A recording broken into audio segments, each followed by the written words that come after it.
Hey guys! Welcome back to our channel, Books with a Twist, where we discuss books, amongst other things. And we back to it, still in tags. We like tags. We like doing tags, so we're going to do it again. So we saw this tag on Nakia's Hideaway. Hey girl, hey. Hey girl, hey. And so we thought it was cute. Hey, let's do it. So that's what we're getting into today. Let's go. All right. So this is the 20 questions book tag. Did I even say the name of the tag? I don't know. But, okay. So, number one, you'll answer first, Kristen. Number one question is, how many books is too many books in a series? What do you think? Considering I've read a 7-series book, That's too many. I'll say 8. Really? You enjoyed the 7 books? I didn't mind it because I read them as they were coming out. I did start. So it was Harry Potter. So I did start Harry Potter a little bit later than like my counterparts, you know, because I think it came out when I was in middle school or elementary school around that time. So some of my friends had already started reading it. But so I started it probably in high school, maybe. Oh, Harry Potter was 8 books? It was 7 books. It was 8 movies.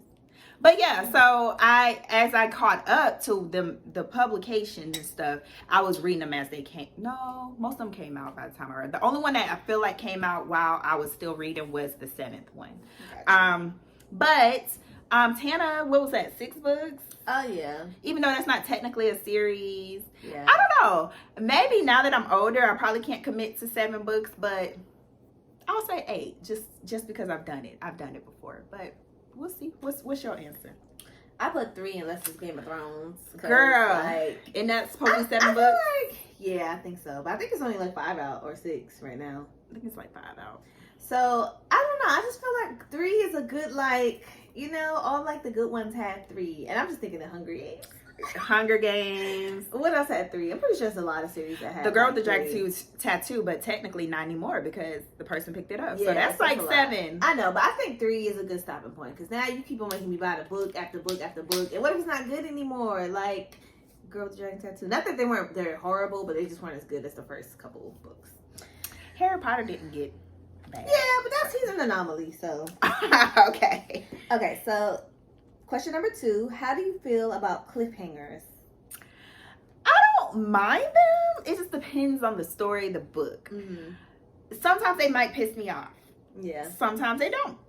It just depends on how invested I got into the story. If I really feel like it will be essential for me to know. Sometimes cliffhangers kind of serve their purpose. Like you can fill in the gaps as you choose. But a lot of times if it's a cliffhanger, you better be coming out with a second book. Like, where's the rest? But it just depends. It depends what you say. I said, in general, I don't like y'all know if y'all been watching the channel for a while. Closure. I like closure. I like good, strong, definite, happy, more than likely endings. So like, I don't know. I don't really cliffhangers in books, even in movies. I'm just like, what? But in books especially, I'm like, no, give me the ending that I need at the end. So sometimes it can be, you know, it'll give a little something, and if it's open-ended and it's still happy, then I'm okay with it sometimes, but more often than not, no, I don't like them.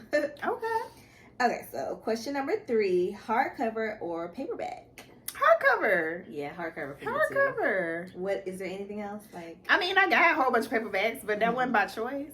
It was just because that was the book available and I wanted the book. But if I had my choice, hardcover, they cost more though. So yeah, but they stay nicer and longer and stuff. Paperbacks get like flimsy and start to fall apart after a while. Right. Okay, so question number 4, what's your favorite book? I just put something. Not you just put something. I don't really think I have a favorite book, but I might. I just put A Man Called Uwe by Frederick Backman. Okay, I can see that being your favorite book. Because that's the book I always talk about. And when I restarted my reading journey, like more recently, like this time, the time is stuck. So from whatever point I started that book to today, that was a book that kind of like, I can do this. I'm an adult now reading adult books. Like that's what it was. So I think that's why. But So I put it to, because I've read so much now that I feel like back in the day, if you asked me, it would have been The Outsiders by S.E. Hinton. But my reading like has just transformed so much since then. That's just like I've read so much since then that I can't It's definitely one of my like childhood favorites. But I tried to pick a book that was my favorite that I read this year. And I had realized that I actually read 7 Days in June this year. So that was like my favorite. But outside of that, I was going to say The Night Shift by Alice Finley. I really enjoyed that book. But that's just this year. That's not like overall or anything like that. So, okay. Yeah. Okay, so question number 5. Least favorite book. So, okay. Controversial. I kept it to this year first. Because least favorite book, I have a lot of books I didn't enjoy. But keeping it to this year, Black Book by Mateo Ascorapor. I did not enjoy that book. I see that. I did not enjoy that book. But if I broaden it out, I don't know if this is my least favorite ever, but I Love You, Beth Cooper. That was just by Larry Doyle. That was just like, why did I read that? But at the time, I didn't know any better. So, what you put? For mine, I put Anything Alex MICHAELIDES. Oh, Only because I feel like I had always, both of his books that I read, I'm only read 2, that I had higher expectations, and it was just like, what the heck is this? So, yeah. Not giving him another chance. I'm not gonna lie. If another book of his came out and everybody was like, "Oh, this is the one," I'll probably read it. I mean, I'll give him another chance. I'm surprised you didn't pick anything by the woman that wrote Mexican Gothic. I should have. But that's why I said I got a few books I have not enjoyed. So okay, all right. So number 6. You're not drinking. I am a little bit. All right, number 6. We got mimosas. Cheers, y'all. We should start cheersing the viewers. Do y'all drink with us? Probably not. Love triangles, yes or no? How do you feel about them? Yeah. I mean, if it serves a purpose, if that's the story, if that's the whole story, this love triangle, probably not. I don't like to see that too often, oddly enough. Especially if both of the people involved are treating the person right and all that. Like, I don't know. It just kind of makes me like, oh my God, what are they going to do?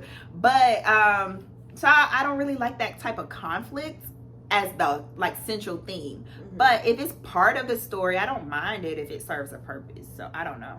I really didn't know how to answer that. Yeah. I put no, because, like you said, if it, like, is, like, the story, like, sometimes that is the focus of the story is, like, you know, one person, 2 people in love with one person, or the main character trying to choose between 2 people or whatever. But in general, like, no, I don't really see the... Like, Felix Ever After kind of had a love triangle. Okay. And it was like... Did it serve a purpose in the story? It served a purpose, but it wasn't enjoyable. Okay. So, like, that's why I'm like... Yeah. I feel like every time it's been introduced in the story for me too, it's kind of like, yeah. It's always one person you like more than the other. So it's like, get them out of here. Like, don't you realize? Right. Don't you see? Okay, so number 7, the most recent book you just couldn't finish. I might try to finish this. I've mentioned this in our last wrap up that I was still working through it, and I just stopped. I didn't finish. I didn't try. I just moved on to the next book, and that's She Who Became the Sun by Shelley Parker Chan.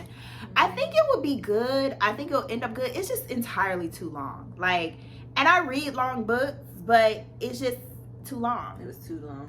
It's like 18 hours, I think 16, 18 hours, something like that. So it's not out of my realm of like, but just something about it. It's just dragging too much and it's too long. So, but we might come back to it. We'll see. So what you got? So mine is something that I am gonna come back to, but I just thought about it today because I was really trying to think hard, like what haven't I finished lately, and I've been finishing my books lately. Look at you. So, but that Song of Achilles by Madeline Miller, and I don't know, I just started it at a time in my life I wasn't reading that much, and it's not that I just couldn't finish it, I just wasn't in the place to finish it, and it wasn't like bringing me in, but not because it wasn't a good book, I just wasn't in the right space, I think, to finish it. That. Yeah, she's so like... It is a good book. Don't do that. Don't do that. It is a good book. One of these days. Okay. That's my pick for that question. Okay. Number 8, a book you're currently reading. So I am currently reading The Atlas 6 by Olivia Blake. So that wasn't something I mentioned on our TBR. And the only reason I disrupted my TBR for 2 books, and that's because I had them on hold forever, and then they finally became available through Libby. I love it. So it's like, yay! But I had these other books I plan to read. So my TBR list got a little shuffled this month. But yeah, that's what I'm currently listening to. So The Atlas 6. What about? Okay, for me, Yep. I'm currently reading King of Scars by Lee Bardugo. Girl, you've Y'all been reading know that for like 10 years. that book is like this thick. I got it from the library, and I'm actually reading the book, so that's what's taking me so long too. It's a young adult book. It should have big letters. I mean, it's regular. Mm. It's a regular, but Oh, it's just long and it's good, but it's hard for me to sit down and read. I just don't have that much time anymore, and yeah, I have renewed it for like the 3rd time. So Get it on Audible or audio. So number 9 is last book you recommended to someone. So this is another book that disrupted my reading list for this month, and I sent Asia a screenshot and I said put this on hold. So I only recommend books to Asia anymore because nobody else want to read with me. I mean, besides you all. But Black Cake by Charmaine Wilkerson. I really enjoyed it, and I'll talk more about it in our wrap up. So. Okay. All right. So last book I recommended, and that's because like. It just somebody like asked me about it and I was like, no, read that book. And it was 7 Days in June by Tia Williams, because y'all know we love that book. And my cousin-in-law, she was in town and she was like, oh, I heard about this book on such and such. I was like, girl, read it now. So yeah. And I actually have recommended that book to other people, just like in some random situation. My boss, did she read a book I recommended a while ago? Okay, so number 10, oldest book you've read. And what's the publication date? So I think I've read something older, but I couldn't find it. So I'm just going to roll with Things Fall Apart by Chinua Achebe. It was published in 1958, according to my research. So yeah, I might have read something older, but I was considering books I like more so read on my own as well, because of course in school I probably read something way older than this, but I didn't want to read them. I did it because I had to. Right. So as far as my personal leisure time, I think that's the oldest one, but I don't know. We'll go with it. Okay, for me, I think this is the oldest. Maybe I read something older like in school, like you said, but just in my personal reading, Their Eyes Were Watching God by Zora Neale Hurston. I've talked about it on the channel before. I think I mentioned it in like a TBR. It was good. I think you would like it. The language is kind of maybe a little off-putting in the beginning, but it's a good story, and it's written well and all that stuff. But it was published in September 18th, 1937, y'all. Back in the day. So yeah.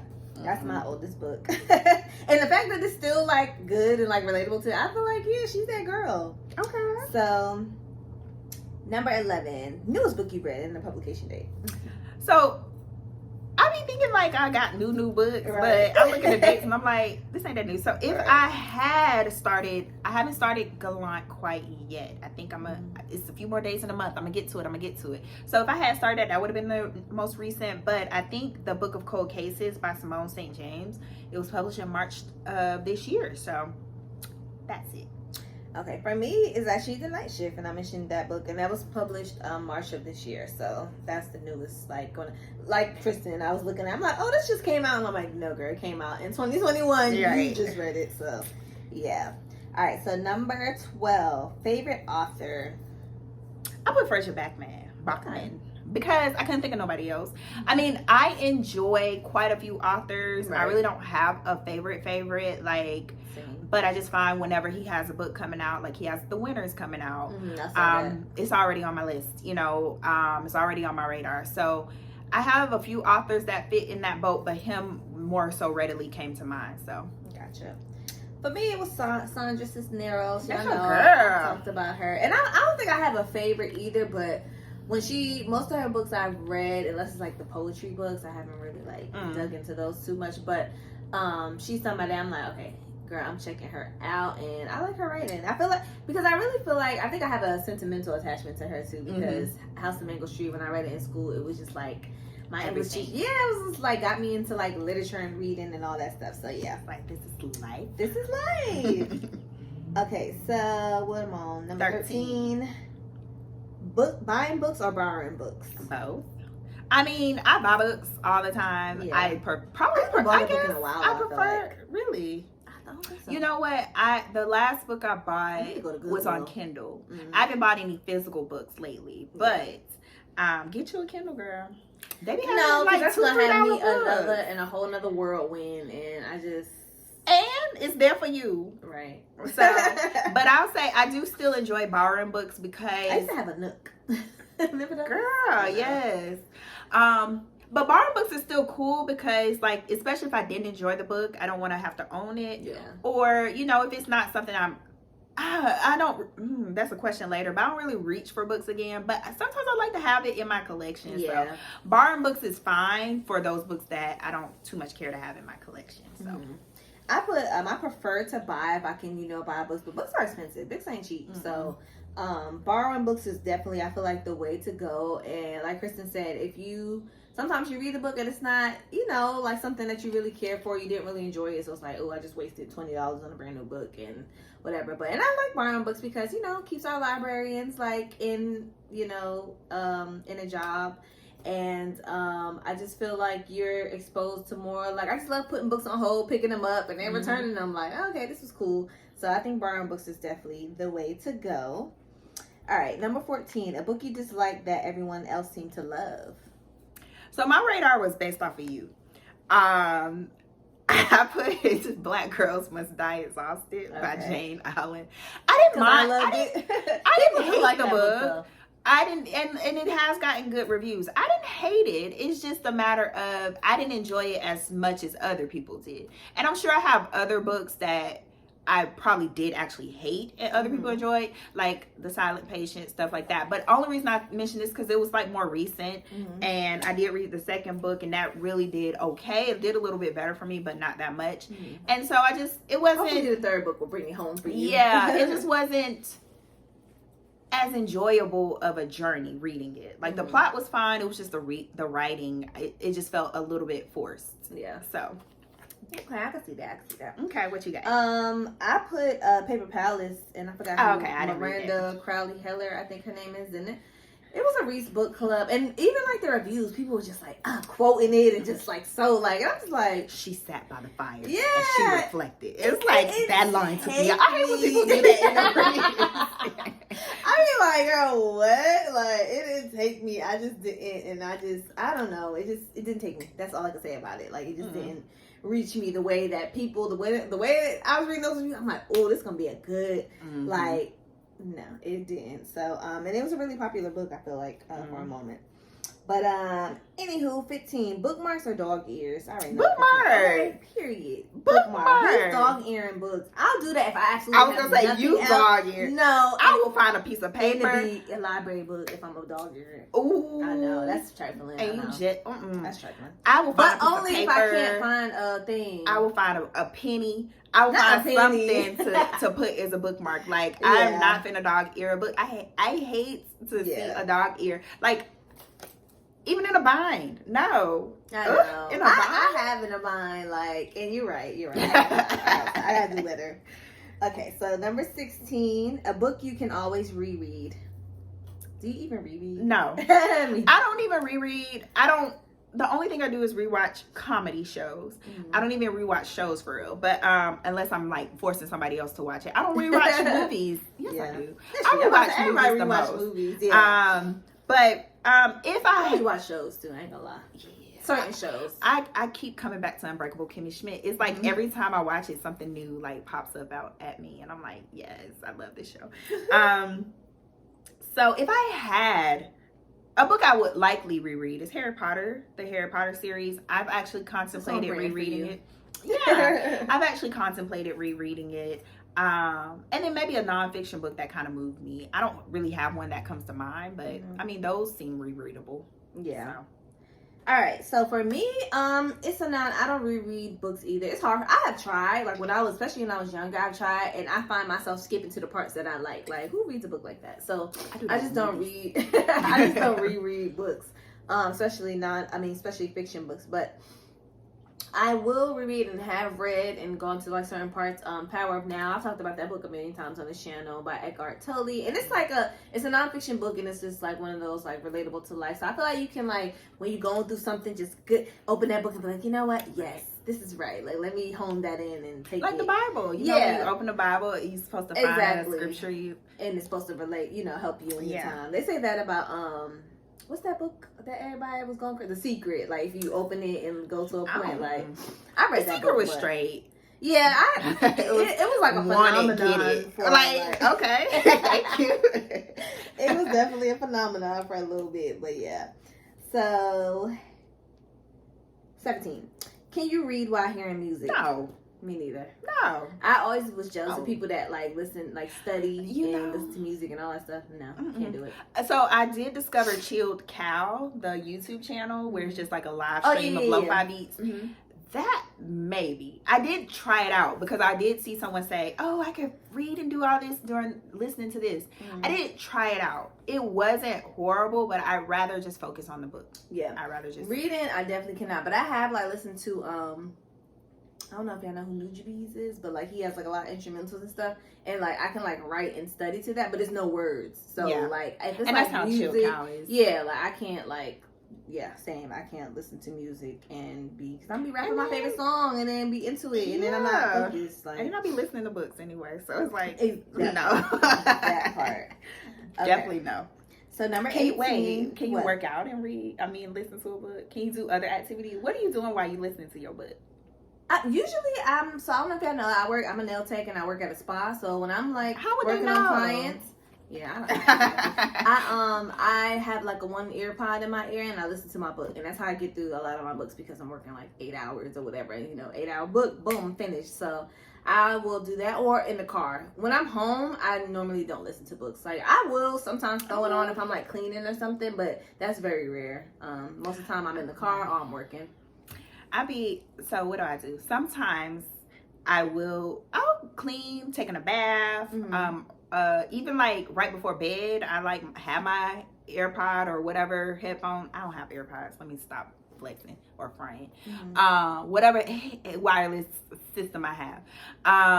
I'll do that. I'll even just sit or in the car or things like that. Or while at dinner while the boys are like on their devices. But other than that, if the book is really good and I'm really trying to finish it, I will do it while I'm working out. But it has to be running or walking. It can't be like exercises. So yeah.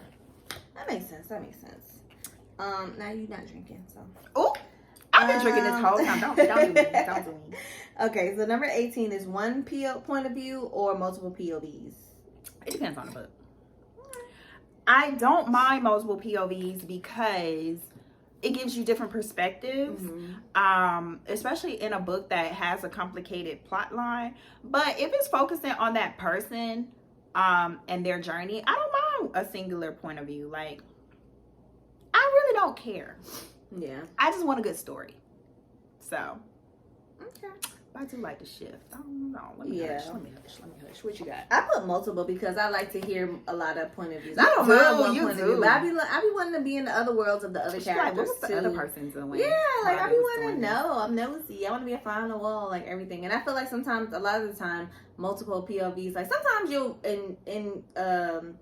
encounter a character in a book and they will just be doing stuff. You be like, why they doing that? Why they acting like that? And if you had their point of view, you probably have more understanding. But it's not always about that. It's about the main character and how their perspective with everybody else. So, but I like multiple point of views. I think I would prefer it if I had to choose. Okay. All right. So number 19, do you read a book in one sitting or over multiple days? Multiple days. All right. Like who has time? Who has the time? Where's the time? Like, how? It has to be like a really short book, and I still get disinterested.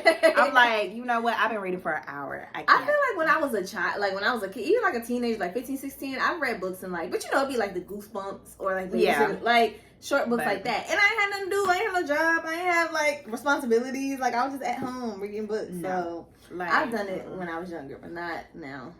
Like the quickest I finished a book has like, in my big age, it's been maybe like 2 days, and that's because the book was about to be due back, and I had no choice. But, so you're trying to rush, right? But other than that, not no sing. Okay. I can't even like. I don't binge watch shows. I can't even like do that. Like I can't sit for hours doing one thing. I have to have variety in my day. Finishing the show if I ain't got nothing to do the next day. I mean, I will. It depends. It depends on the circumstance. Yeah. Like. For instance, I binge watch a Discovery, which is, y'all know that's one of my shows, because it's the last season, but I got a free trial, and it was a 7-day trial. Like, who does 7 days? Mm-hmm. So I had to binge watch. Okay, you had to finish. Get Yes. my 7-day worth. All right. Let me actually text my husband to cancel the subscription before we get charged. But other than that, I don't even binge watch. So yeah, I need variety. So sitting there for like hours reading a book, I couldn't. Even if I had the time, I couldn't. Got you.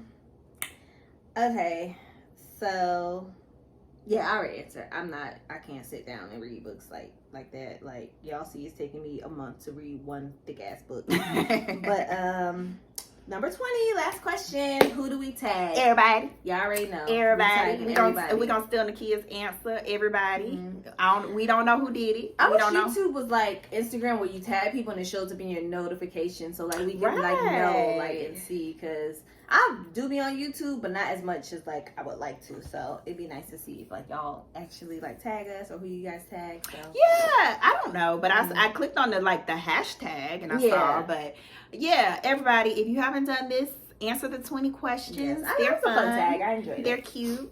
They real like simple like. All right, well, like this video, subscribe, ring that bell, and we'll be back next time. Bye.